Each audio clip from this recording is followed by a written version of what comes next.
Assalamualaikum warahmatullahi wabarakatuh. Selamat sore pemirsa, apa kabar Anda di sore hari ini? Semoga selalu sehat dan terus bersemangat ya Sita. Iya. Karena berhubung ini masih libur panjang. Iya, betul sekali. Nadila juga tetap semangat kan? Tetap semangat. Sita, hari ini apa kabar nih? Alhamdulillah baik. Semoga pemirsa di Alhamdulillah. rumah juga tetap semangat memperbarui informasi di Apa Kabar Indonesia akhir pekan siang ini. Karena kita punya beragam kabar yang menarik dan penting ya Nadila ya. Betul Salah sekali. satunya tentang belasan anggota geng motor bersenjata busur dan samurai menyerang sejumlah warga yang nongkrong di pinggir jalan poros Kecamatan Manggala, Makassar, Sulawesi Selatan.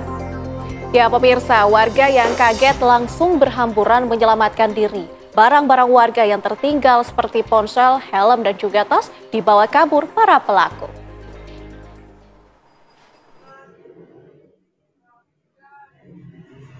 Aksi penyerangan belasan anggota geng motor terhadap sejumlah warga yang tengah nongkrong di pinggir jalan poros Kecamatan Manggala, Kota Makassar, Sulawesi Selatan terekam kamera pengawas.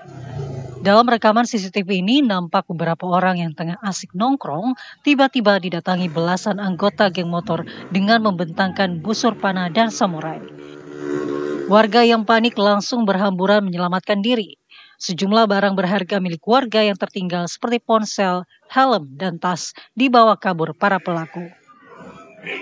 Pelaku pun berupaya membakar jaket dan motor warga. Mulailah kejadian muncul mereka. Berapa orang itu? Kalau motor temanku bilang sih sekitar belasan, 12 motoran. Tapi tidak dikenal orangnya? Dari kenal, temanku tidak ada kenal. Dia datang pakai apa? Maksudnya senjata tajam apa? Kalau yang temanku saksi mereka bilang ada busur, ada yang bawa samurai kalau katanya, samurai atau parang panjang lah. Semacam itu. Terus apa yang ada katanya dirusak juga atau apa? Motornya temanku, mereka lempar batu ke arah motornya temanku. Terus ada juga yang diambil? Melempar ke arah dalam rumah yang di dalam sini. Kan temanku loncat semua melewati pagar ini. Ada katanya barang yang diambil ya Pak? Ada HP 1, ada tas, ada dompet. Sementara itu, unit Reskrim Polsek Manggala yang menerima laporan warga sempat mendatangi lokasi penyerangan. Namun para pelaku sudah kabur. Korban itu disamperin baru kemudian dirampas HP-nya. Sedangkan CCTV yang yang terpantau di lokasi itu agak gelap sehingga tidak teridentifikasi identitas kendaraan bermotor. Polisi masih menyelidiki kasus penyerangan geng motor tersebut dengan memeriksa rekaman CCTV untuk mengungkap identitas para pelaku. Dari Makassar, Sulawesi Selatan, Wawan Setiawan, TV One mengabarkan. Pemirsa, diduga remblong, truk tronton bermuatan kertas menabrak pohon dan terguling. Tidak ada korban jiwa maupun luka dalam kecelakaan ini, namun muatan belasan ton gulungan kertas jatuh ke Sungai Simo.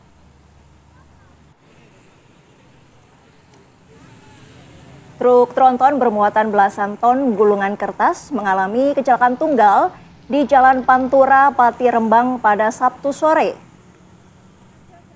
Diduga truk tronton mengalami remblong sehingga menabrak sebuah pohon yang berada di bahu jalan.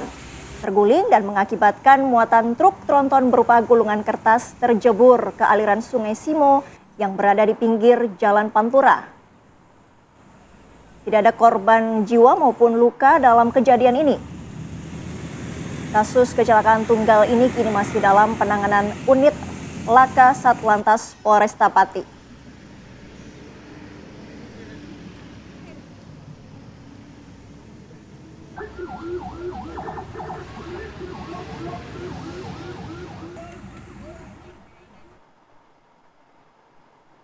Lagi-lagi balon udara buatan amatiran mengakibatkan korban.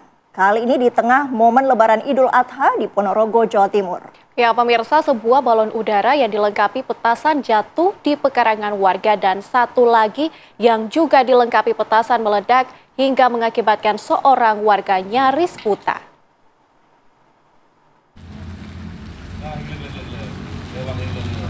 Yono, warga desa Korisawo, Ponorogo, dilarikan ke RSUD Dr. Harjono setelah terkena ledakan petasan ukuran besar yang disematkan pada sebuah balon udara.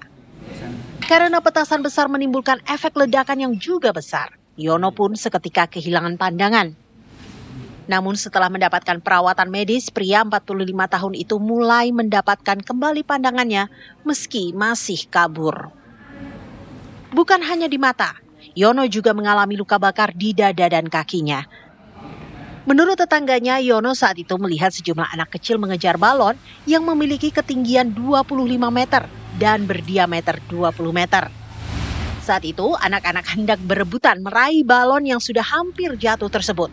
Namun Yono berinisiatif mengambil dahulu balon itu untuk mengamankannya, karena tahu anak-anak pasti ingin menerbangkannya lagi.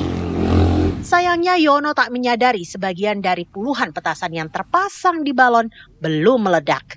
Ketika Yono mengamankan balon, petasan-petasan tersebut meledak. Saudara IN kebetulan mengetahui ya, di atas langit ada balon udara yang akan jatuh mendarat di sekitar ladang milik saudara Sidom. Kemudian korban mengejar balon tersebut sampainya di samping balon yang sudah mendarat. Korban menarik balon tersebut tanpa disadari oleh korban, rupanya masih terdapat petasan. Masih terdapat petasan yang masih tergantung di balon udara tersebut, dan begitu ditarik, petasan yang tergantung balon tersebut meledak sehingga mengenai tubuh korban yang akhirnya mengakibatkan luka pada korban. Selanjutnya ditolong oleh saksi 1 dan 2 untuk dirujuk ke RSUD Harjono Ponorogo.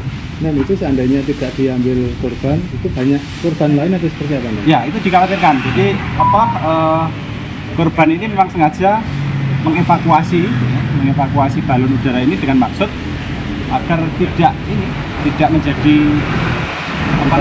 royoan sama ini anak-anak ini. Ya, dan kan banyak sekali anak-anak yang ngejar balon tersebut. Andai Yono tidak ikut campur saat itu, anak-anaklah yang bakal jadi korban. Sayangnya Yono jadi korban atas aksi heroiknya.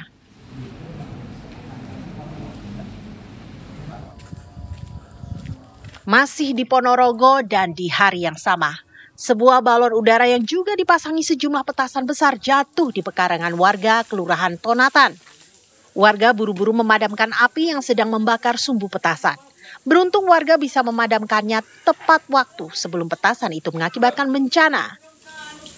Polisi langsung menyita balon udara tersebut sebagai barang bukti dan akan dibawa ke Mapolsek Ponorogo, di mana balon udara serupa yang melukai seorang warga disita. Balon udara jatuh di pekarangan warga.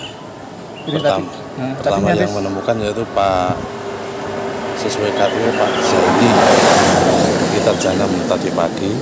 Selanjutnya ini api sudah dipadamkan dan kita mendatangi TKP. Setelah itu nanti barang bukti ini kita amankan ke Polsek Ponorogo, Polsek Kota. Ini tadi nyaris membakar rumah warga, Pak ya? Untuk sementara tidak, karena apinya kecil. Langsung dipadamkan oleh masyarakat. Wah, ini sih namanya bukan lagi iseng, apalagi kreativitas, tapi tindakan melanggar hukum. Balon udara dulu jadi ancaman bagi dunia penerbangan saja, tapi kini malah sudah jadi teror warga. Merujuk pada Peraturan Menteri Perhubungan Nomor 40 Tahun 2018 tentang penggunaan balon udara pada kegiatan budaya masyarakat, balon udara boleh mengudara asal ditambatkan, tidak terbang bebas. Selain itu, balon udara juga tidak boleh dipasangi bahan-bahan mudah terbakar seperti petasan, serta tidak boleh diterbangkan di ataupun dekat area permukiman. Ayo Pak Polisi, usut nih teror balon udara.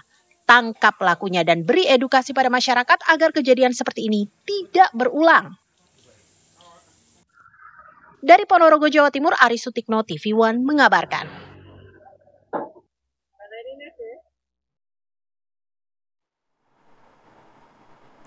Pemirsa, sedikitnya 800 kakak terdampak kebakaran hebat yang melalap permukiman padat penduduk di wilayah Kapuk, Muara Penjaringan, Jakarta Utara.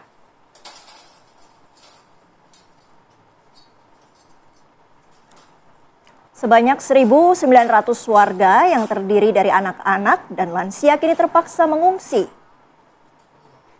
Pemkot Jakarta Utara bersama BPBD, Dinas Sosial, dan Basnas telah mendirikan 13 tenda pengungsian di sekitar lokasi. Namun jumlah ini tak mencukupi. Keterbatasan tempat membuat sebagian warga harus tinggal di tempat yang tidak layak, termasuk kandang kambing yang disulap darurat menjadi tempat tidur. Hingga kini penyebab kebakaran yang melahap 485 rumah masih belum diketahui. Namun warga menduga api muncul akibat korsleting listrik atau percikan gas saat memasak.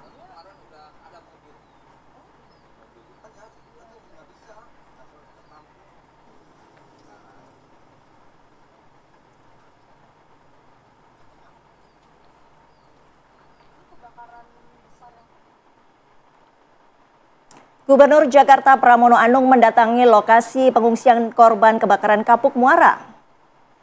Pramono melihat kondisi langsung dan berbincang dengan korban untuk mengetahui apa yang masih dibutuhkan oleh pengungsi.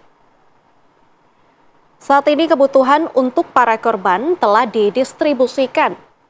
Pramono meminta korban kebakaran yang kehilangan surat berharga seperti akte, KTP, KK yang terbakar segera dibuat yang baru.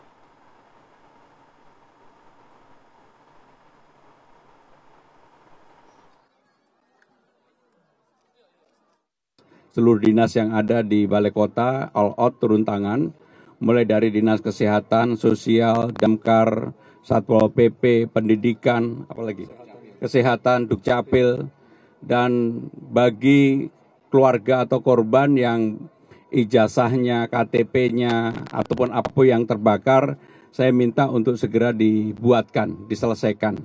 Karena mumpung ini masih pada waktu yang cukup dekat sehingga datanya ada, dengan demikian mudah-mudahan ini akan bisa menolong semua yang ada di tempat pengungsian ini.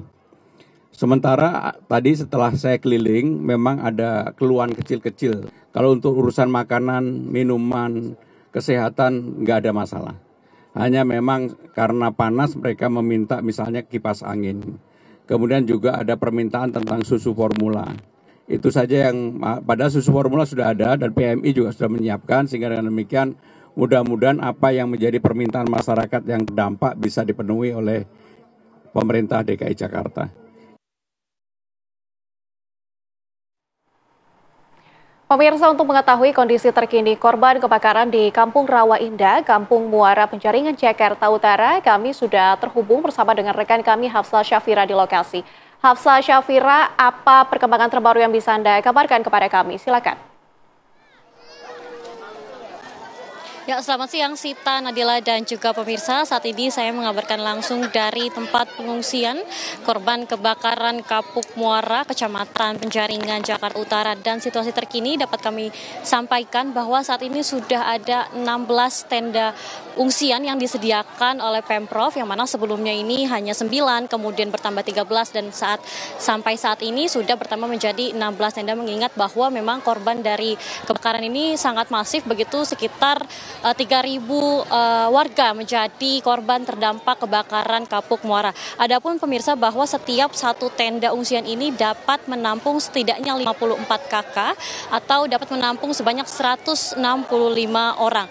Dan selain daripada itu juga tadi kami melihat bahwa sudah beroperasinya 3 dapur umum, yang mana 3 dapur umum ini milik dari Dinas Sosial, kemudian juga dari Polda Metro Jaya serta Basnas, yang setiap daripada satu dapur umum ini dapat membuat makanan sebanyak 1.400 porsi makanan yang nantinya akan dibagikan kepada warga atau korban daripada kebakaran Kapuk Muara ini.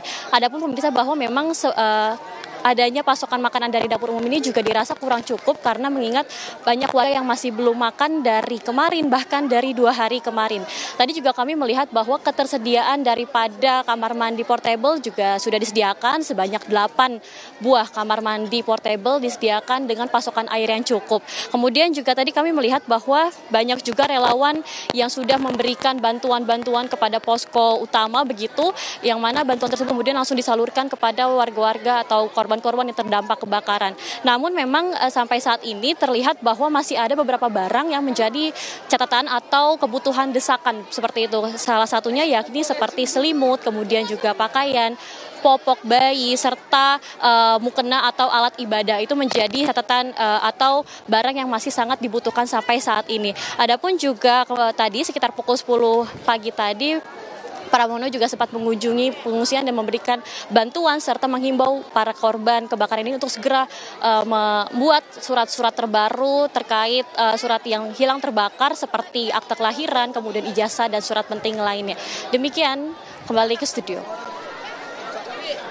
Terima kasih Hafsa atas informasinya. Selamat bertugas kembali. Pemirsa, viral di media sosial, seekor sapi terlihat memasuki kawasan bandara, diduga Bandara Soekarno-Hatta di Tangerang, Banten.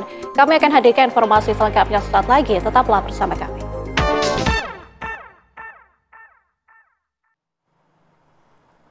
Anda kembali di Apa Kabar Indonesia akhir pekan. Pemirsa, viral di media sosial, seekor sapi terlihat memasuki kawasan bandara, diduga Bandara Soekarno-Hatta di Tangerang, Banten.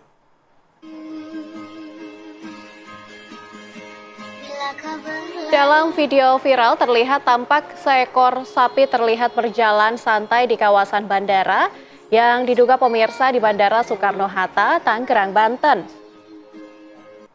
Sapi tersebut terlihat berjalan santai di antara pesawat yang tengah parkir di kawasan tersebut.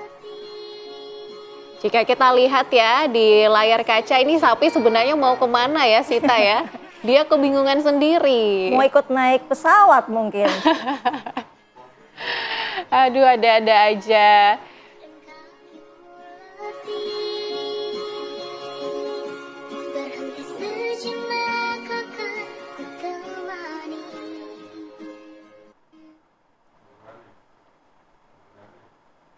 Kabar selanjutnya, pemirsa, viral di media sosial, seekor sapi yang akan disembeli mengamuk dan berlari ke jalan raya di Bumiayu, Brebes, Jawa Tengah. Sudah ikhlas atau rela menyerahkan ke panitia? Inilah video viral di media sosial yang memperlihatkan seekor sapi mengamuk dan terlepas saat akan disembeli pada perayaan Hari Raya Idul Adha Jumat kemarin. Warga pun melakukan pengejaran hingga ke Jalan Raya Bumiayu. Sapi yang kabur ini pun melintas di Jalan Raya Tegal, Purwokerto.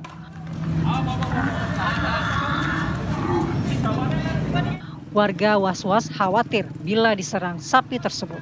Beruntung sejumlah warga berhasil menangkap sapi tersebut. Setelah berhasil melumpuhkannya, sapi yang diikat langsung disembeli di Jalan Raya karena warga khawatir sapi akan kembali terlepas.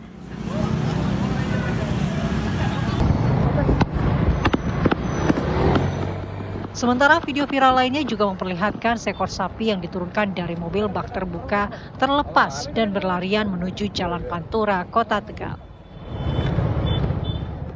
Nampak dalam video dua orang warga yang mengejar menggunakan sepeda motor berhasil mengejar dan menangkap sapi. Dari Brebes, Jawa Tengah, Trihandoko, TV One mengabarkan.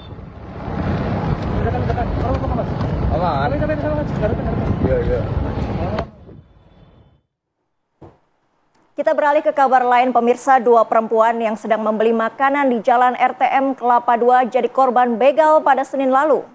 Pelaku terang-terangan melakukan kejahatan di depan sejumlah saksi. Ya udah bang, kan aja kan. Aja. Ya. Bang.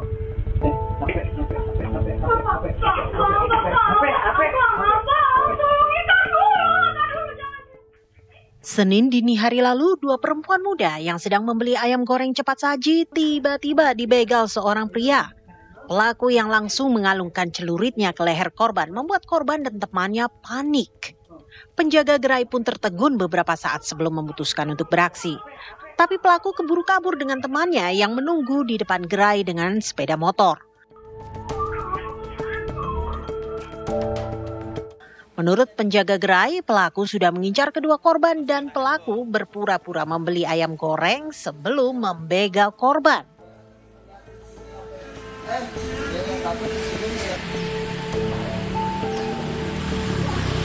Cepat membeli dulu, dia belinya paket lubis 2, ada total harganya 32.000. Lebih dulu mana, pelaku atau korban yang datang? Korban dulu yang datang.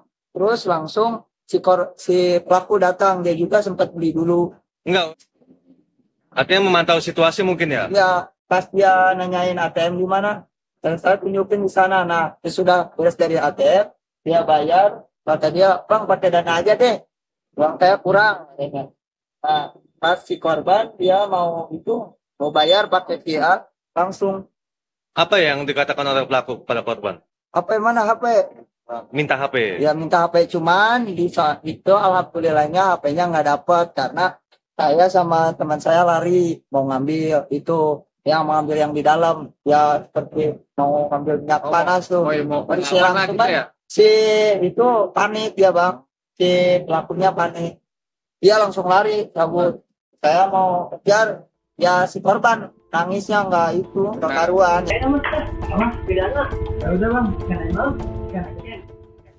Ya, siapa sih Bang yang nggak panik? Tapi untungnya korban selamat, begitupun temannya. Pelaku juga gagal menjarah ponsel korban. Semoga polisi bisa segera menangkap pelaku yang membuat resah warga ini ya. Dari Depok, Jawa Barat, Meli Kasna, TV One mengabarkan.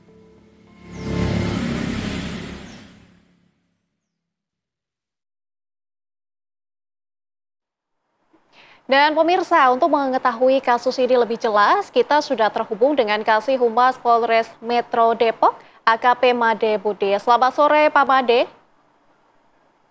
Selamat sore, Mbak. Ya. Oke, Pak Made mungkin bisa ceritakan kepada kami kronologi dari kasus ini sejak awal bagaimana, Pak Made?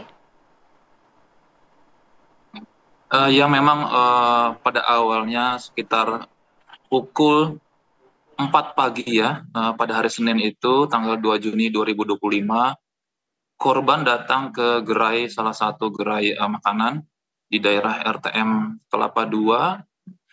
Pada saat itu korban berboncengan datang untuk membeli makanan, namun setelah beberapa saat berada di sana, tanpa disadari dan tanpa diduga, para pelaku yang berboncengan sepeda motor berjumlah 2 orang mendatangi korban di arah belakang dan tiba-tiba langsung mengalungkan sebilah senjata tajam ya, celurit ke arah leher korban. Gitu.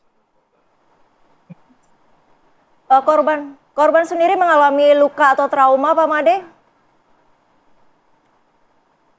Ya, yang pasti korban mengalami trauma, namun untuk luka-luka yang diderita korban itu tidak ada. Jadi korban mengalami trauma dan rasa takut ketika pada saat dikalungi celurit oleh terlapornya. Oke, Bapak, apakah pelaku ini sudah ditangkap? Barangkali dari pihak korban juga melapor ke pihak kepolisian, bisa dijelaskan, Pak?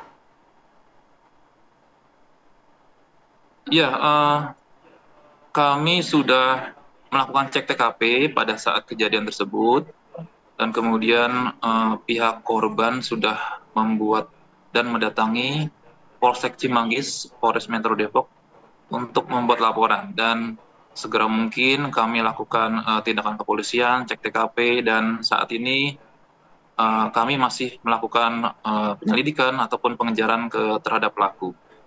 Berdasarkan bukti-bukti keterangan dari korban, saksi, dan juga CCTV yang ada di gerai tersebut. Pak, wilayah ini memang sudah sering terjadi tindak kriminal seperti ini atau ini baru pertama kali terjadi, Pak? Jadi untuk wilayah Cimanggis memang ada beberapa kali kejadian kasus serupa.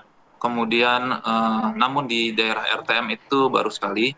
Namun untuk di daerah lainnya ada 1 ataupun 2 kejadian. Namun sudah 1 minggu kemarin ataupun 1 minggu atau 2 minggu kemarin, pelaku pembegalan yang ada di daerah Tapos, yaitu korbannya seorang ojek online, sudah kami amankan gitu. Jadi memang mudah-mudahan untuk pelaku ini akan segera kami amankan. Oke, Pak Made Budi, Terima kasih untuk penjelasannya dan kesediaan waktunya bergabung bersama kami di Apa Kabar Indonesia Akhir Pekan. Selamat beraktivitas kembali, Bapak. Sehat selalu. Terima kasih. Oke pemirsa, aksi kejar-kejaran petugas PJR Jatim 8 Suramadu dengan sebuah mobil minibus yang sedang membawa rokok ilegal di Jalan Raya Burneh, Bangkalan Madura, Jawa Timur berakhir tragis. Mobil patroli dan mobil minibus menabrak sebuah rumah warga hingga hancur.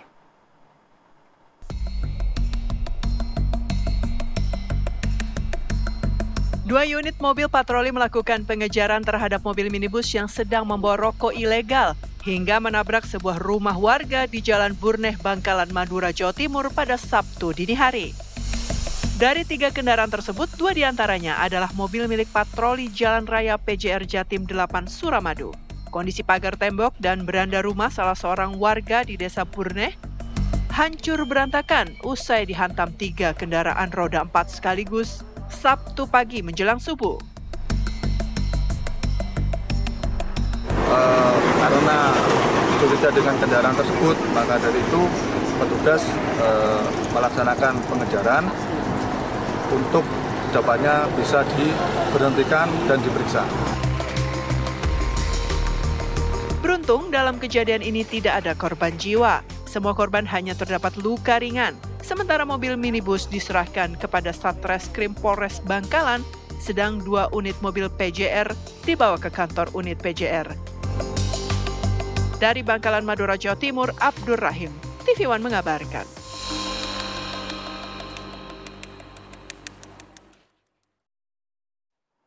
Pemirsa, aksi pemalakan sebesar Rp300.000 terhadap sopir truk yang akan bongkar muatan di Pasar Cikurubuk, Kota Tasikmalaya, Jawa Barat viral di media sosial. Berbekal video tersebut, polisi berhasil mengamankan 2 pelaku dan menjebloskannya ke penjara.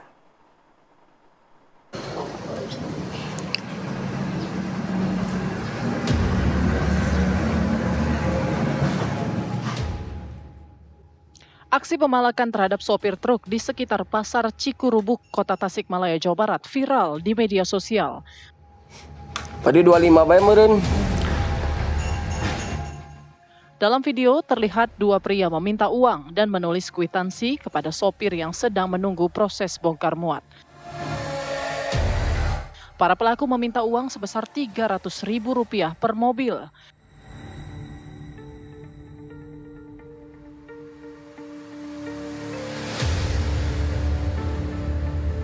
Menanggapi viralnya video tersebut, tim Resmob Satreskrim Polres Tasikmalaya Kota langsung bergerak melakukan penyelidikan. Kedua terduga pelaku berinisial AR 56 tahun dan DK alias Aldo 35 tahun berhasil diamankan petugas. Hari ini 2 orang itu sudah kita amankan dan sedang diperiksa oleh Satreskrim Polres Tasikmalaya Kota. Demikian. Terima kasih. Barang bukti kwitansi banyak kan tadi ditemukan? Kwitansi ada. Ada beberapa kwitansi yang kita amankan. Namun demikian akan tetap kita dalami dan akan tetap kita lakukan pemeriksaan intensif terkait dengan keterkaitan barang bukti tersebut dengan kedua orang pelaku yang tadi malam sampai hari ini berdasarkan informasi dari masyarakat itu diduga keras sebagai pelaku premanisme. Saat ini kedua pelaku mendekam di balik jeruji besi ruang tahanan Mapolres Tasikmalaya Kota. Penyidik tengah mendalami motif dan kemungkinan adanya jaringan atau pelaku lain yang terlibat. Dari Tasikmalaya, Jawa Barat, Denden Adani, TV One mengabarkan.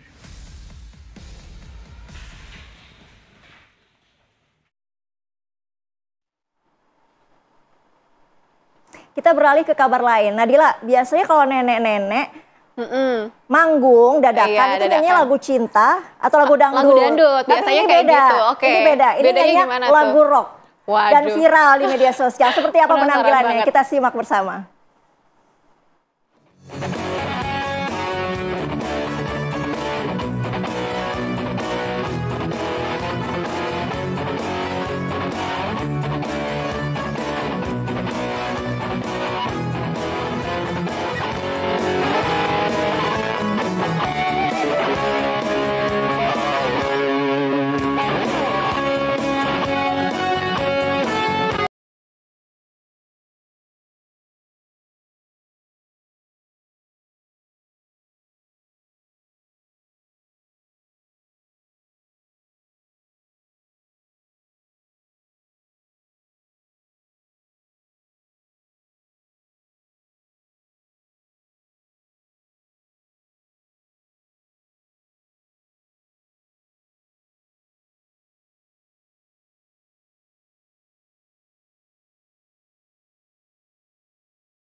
tahu nih di final countdown ini lagu seperti apa. Tapi suaranya boleh juga loh. Boleh ya. juga, Sama yang Sita, muda-muda boleh disandingin nih.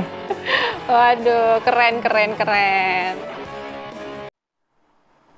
Anda masih bersama kami di Apa Kabar Indonesia akhir pekan. Pemirsa, kami hadirkan kabar selanjutnya untuk Anda, di mana perhelatan ajang balap mobil listrik internasional Jakarta E-Prix 2025 akan digelar pada 21 Juni 2025 mendatang di Jakarta International E-Prix Sirkuit Ancol, Jakarta Utara.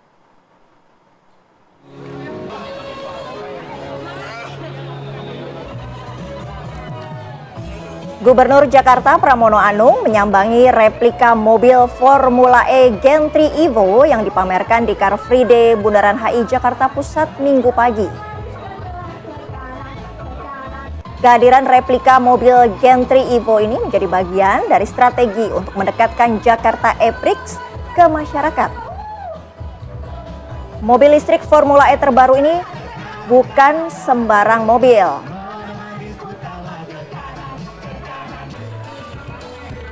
Gen 3 Evo adalah mobil Formula E dengan akselerasi tercepat yang pernah dibuat, sekaligus jadi simbol performa tinggi dan inovasi teknologi kendaraan listrik. Pameran ini juga menjadi bagian dari rangkaian HUT ke-498 Kota Jakarta, sekaligus menjadi momen penting bagi Jakarta dalam menunjukkan posisinya sebagai kota masa depan yang berorientasi pada inovasi dan keberlanjutan.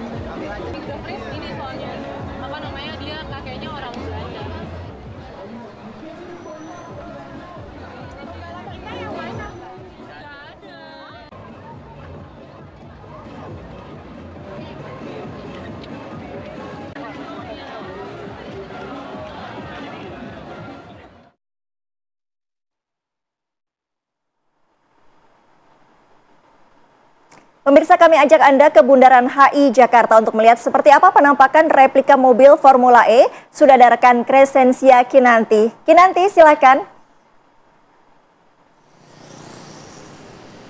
Ya baik Nadila dan juga Sita, ada yang menarik nih di depan atau di sekitar Bundaran Hotel Indonesia atau Bundaran HI, di mana tepat di belakang saya ini terdapat pameran atau replika dari mobil Formula E Gen 3 Evo, di mana mobil ini nantinya akan digunakan dalam ajang balap mobil listrik yang akan dilaksanakan di Jakarta. Nah, mobil ini merupakan mobil listrik model keluaran terbaru dari Formula E yang disebut-sebut sebagai mobil listrik tercepat dan juga tercanggih saat ini. Nah, ini juga informasi bagi Anda nantinya ajang Formula E ini akan dilaksanakan pada tanggal 21 Juni di International Jakarta E-Prix di sirkuit di Ancol. Nah, tadi pagi ini Gubernur Jakarta Pramono Anung juga sempat mendatangi Bundaran HI untuk melihat langsung bagaimana sih replika dari mobil listrik ini. Nah, selain mobil ini yang cukup menarik perhatian warga di sekitar Bundaran HI, ada juga yang menarik perhatian nih di Formula E tahun ini, yakni Jakarta menjadi salah satu atau satu-satunya kota di Asia Tenggara yang menjadi tuan rumah dalam Formula E ini. Nah, apakah Anda, Nadila, Sita, dan juga pemirsa di rumah tertarik untuk menyaksikan langsung bagaimana keseruan dari Formula E yang akan dilaksanakan pada tanggal 21 nanti? Demikian Sita, saya kembalikan ke Anda di studio. Baik, Kinan, terima kasih untuk laporan Anda langsung dari Bundaran HI. Selamat bertugas kembali.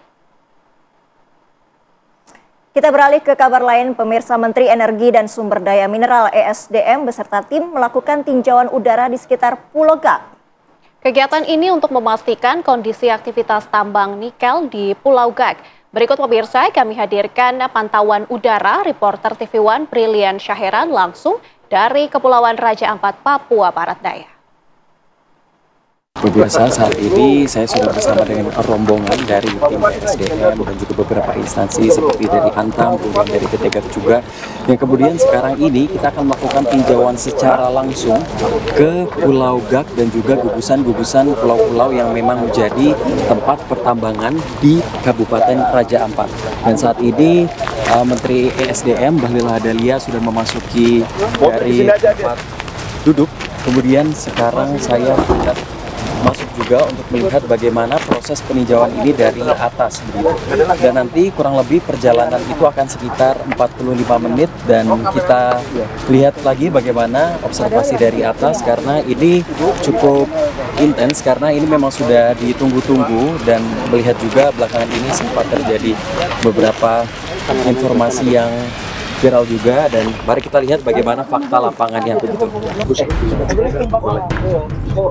Tim TV One berkesempatan untuk ikut dalam rombongan Kementerian Energi dan Sumber Daya Mineral untuk melihat langsung kondisi lokasi tambang di Pulau Gak melalui pantauan udara.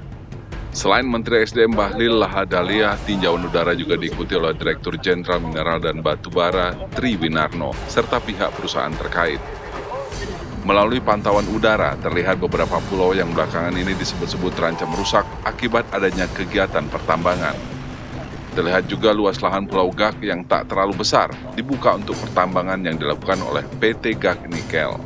Berdasarkan data yang disampaikan pihak Kementerian SDM, dari total 263 hektar, sebanyak 131 hektar sudah direklamasi dan 59 diantaranya sudah dianggap berhasil direklamasi. Selain itu memang dari pantauan udara tidak terlihat adanya sedimentasi area pesisir. Adapun hasil evaluasi yang akan ditentukan nanti, apakah PT Gak Nikel yang merupakan anak perusahaan PT Antam tersebut akan dapat melanjutkan operasi atau tidak. Dari Kepulauan Raja Ampat, Papua Barat Daya, Brelian Saheran, TV One mengabarkan.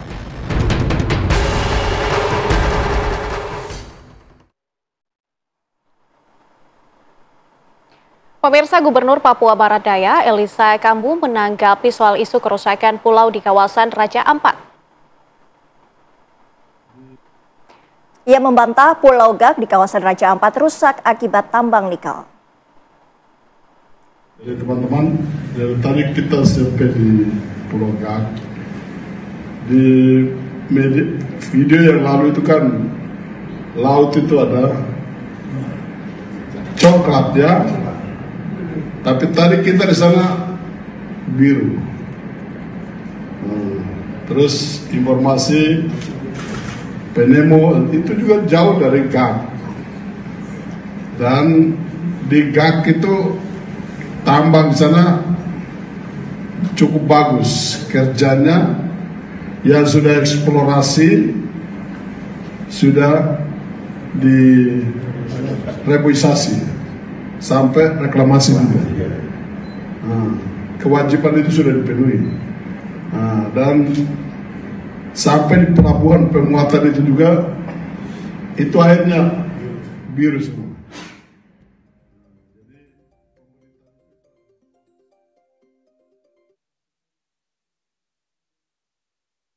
Jadi hari ini kita sudah sampai di Pulau Gak dan kita tinjau sendiri, kita langsung dampingi Pak Menteri dan bimbing sampai di tambangnya semua. Dan kita lihat keadaan tidak seperti yang kita di medsos itu. Saya tambah lagi.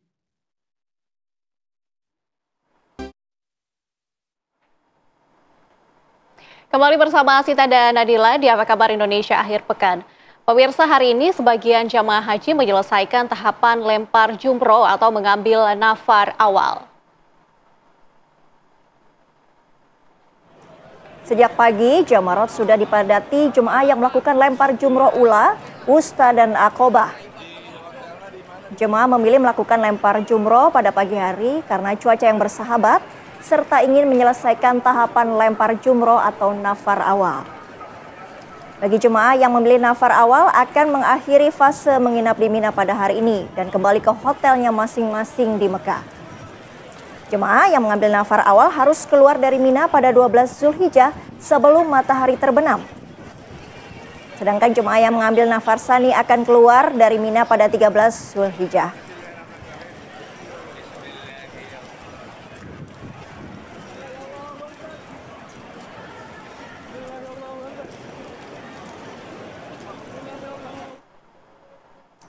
Untuk memperbarui informasi mengenai pelaksanaan ibadah haji 2025, kita tanyakan kepada rekan Heru Sudinta. Assalamualaikum Haji Heru Sudinta, apa informasi yang bisa dibagi dari Tanah Suci? Waalaikumsalam, terima kasih Sita dan Nadila dan pemirsa TV One. Saat ini saya sudah berada di Mekah karena hari ini saya dan rombongan tim MUAS DPR RI telah menyelesaikan proses ibadah melempar jumroh dan kami mengambil nafar awal, yaitu meninggalkan Mina lebih awal pada hari tasyrik kedua 11 dan 12 Zulhijjah. Memang nafar awal ini sejak pagi hari menjadi rujukan bagi jemaah Indonesia, terutama lansia, jemaah yang berkebutuhan khusus, ya, untuk bisa meninggalkan Mina di hari tanggal 12 Zulhijjah atau di tasyrik kedua. Batas waktu yaitu sebelum terbenamnya matahari. Hal ini diperhitungkan dapat mempermudah para jemaah haji lansia untuk menghemat stamina ketika harus menjalani nafar sani, menginap 1 hari lagi di Mina, dan itu diperkirakan bisa menguras energi para jemaah Indonesia yang didominasi oleh lansia. Di pagi hari berbondong-bondong jamaah Indonesia mendominasi jamaroh untuk melakukan lempar jumroh di jamaroh, ya, karena mengingat suhu di Mina mencapai 44 derajat Celcius. Nah, pagi hari menjadi pilihan yang tepat bagi jamaah Indonesia untuk mengambil nafar awal. Selain menghindari terik matahari, juga jemaah Indonesia lansia dan berkebutuhan khusus hari ini diperkirakan akan meninggalkan Mina menuju tempat hotel tinggal di Mekah. Sementara bagi jemaah yang masih menginap di Mina, maka akan menjalani prosesi menunaikan ibadah nafar sani hingga kepada tanggal 13 Zulhijjah esok hari. Namun karena demikian, pilihan nafar awal ini menjadi pilihan yang tepat bagi jemaah Indonesia. Sejak pagi hari, jutaan jemaah dari seluruh dunia dan ribuan jemaah Indonesia sudah memadati jamaroh. Bahkan boleh dikatakan jamaroh hampir seluruhan didominasi oleh jamaah Indonesia. Mereka memakai seragam berbagai warna dan penuh semangat meskipun dari pantauan saya mereka berusia lansia di atas 60 tahun. Kendati demikian mereka tetap bersemangat untuk melempar jumroh di Ula, Utoh, dan Aqobah. Sita. Oke, Heru. Terima kasih untuk laporan Anda langsung dari Tanah Suci Mekah. Selamat beraktivitas kembali dan tetap menjaga kesehatan, Heru. Dan pemirsa, kami harus jeda terlebih dahulu. Saya jeda sejumlah informasi menarik masih akan kami hadirkan untuk Anda sesaat lagi.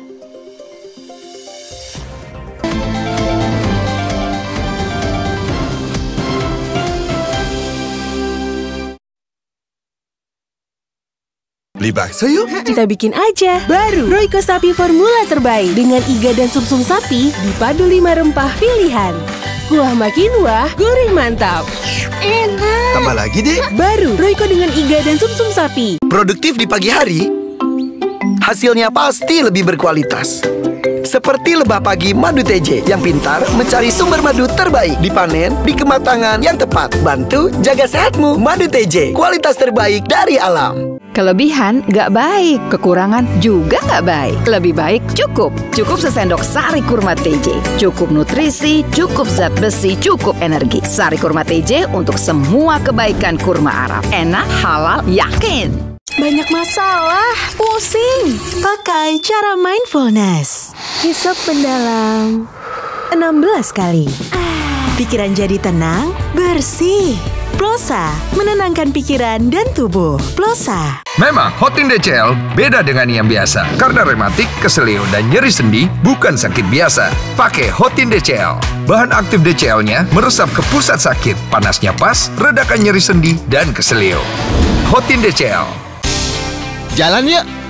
Usia nambah, gerak susah ya. Kesehatan sendi harus diperhatikan. Rajin gerak badan tak berlebihan. Bila perlu, minum Wellmove. Diproduksi dengan teknologi modern, higienis, dan halal. Wellmove, bergerak itu nikmat. Menelisik tanda tanya publik. Presiden ke-7 RI Joko Widodo bersikeras tidak mau menunjukkan ijazahnya kepada publik. Hanya ingin memproses ini secara hukum karena guna menghindari adanya debat kusir lebih lanjut. Diungkap secara gamblang. Presiden Prabowo Subianto menegaskan akan terus membongkar kasus-kasus korupsi di Indonesia. Segala bentuk korupsi di Republik ini tanpa pandang bulu. Kabar petang setiap hari hanya di TV One.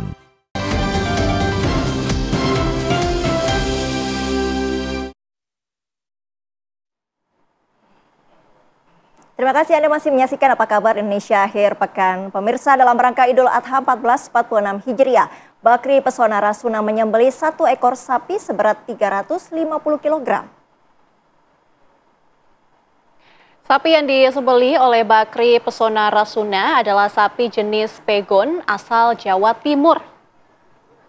Sapi tersebut diberikan dari Bakri Pesona Rasuna mengatasnamakan 7 orang karyawan Plaza Festival.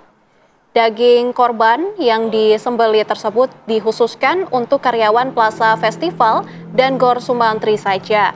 Namun apabila ada lebih, maka bisa diberikan kepada yang membutuhkan.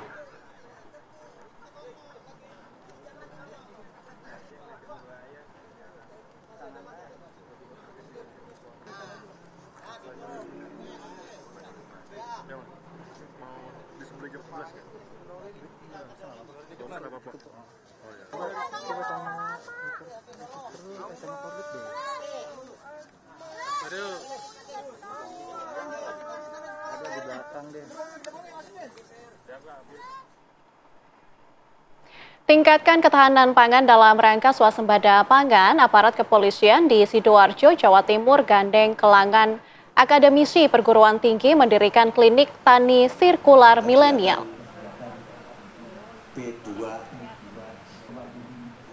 Melalui klinik ini, tim akademisi dari perguruan tinggi memberikan pelatihan teori dan praktek kepada anggota Babin Kamtipnas Jawa Timur untuk kemudian disosialisasikan ke warga desa. Dalam upaya mendorong swasembada pangan dan membangun generasi petani milenial, Polresta Sidoarjo menggandeng Universitas Negeri Surabaya UNESA meluncurkan klinik tani sirkular milenial KTSM Semeru di Sidoarjo, Jawa Timur. Melalui program yang dipelopori Biro SDM Polda Jatim ini, Polresta Sidoarjo bersama Fakultas Ketahanan Pangan membentuk klinik tani sirkular milenial sebagai wadah edukasi dan pendampingan petani muda di wilayah Jawa Timur. Anggota Babin Kamtipmas mendapat pelatihan teori dan praktek terkait pengembangan ketahanan pangan seperti pembuatan pakan ternak, pembuatan pupuk, dan sejenisnya. Tidak hanya diikuti anggota Babin Kamtipmas di Sidoarjo, program ini juga diikuti oleh masyarakat setempat. Program yang baru pertama muncul di jajaran kepolisian di Indonesia ini Pemdes Ponokawan sangat besar. Demikian yang bisa saya sampaikan melalui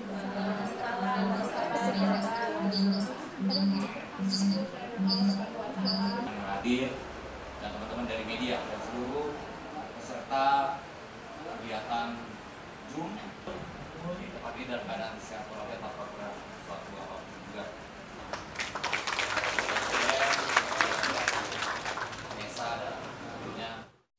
Mengimplementasikan dari program Bapak Presiden Prabowo Subianto terkait dengan ketahanan pangan menuju swasembada pangan.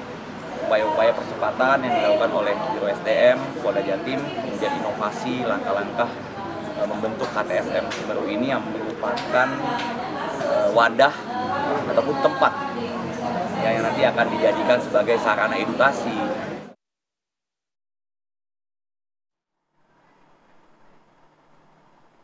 Pemirsa, kabar tadi juga sekaligus penutup jumpa kita di Apa Kabar Indonesia Akhir Pekan. Saya Nadila Saleh dan juga rekan saya, Sita Paprika. Mewakili segenap kru yang bertugas, kami pamit undur diri. Terima kasih atas perhatian Anda pemirsa, sampai jumpa.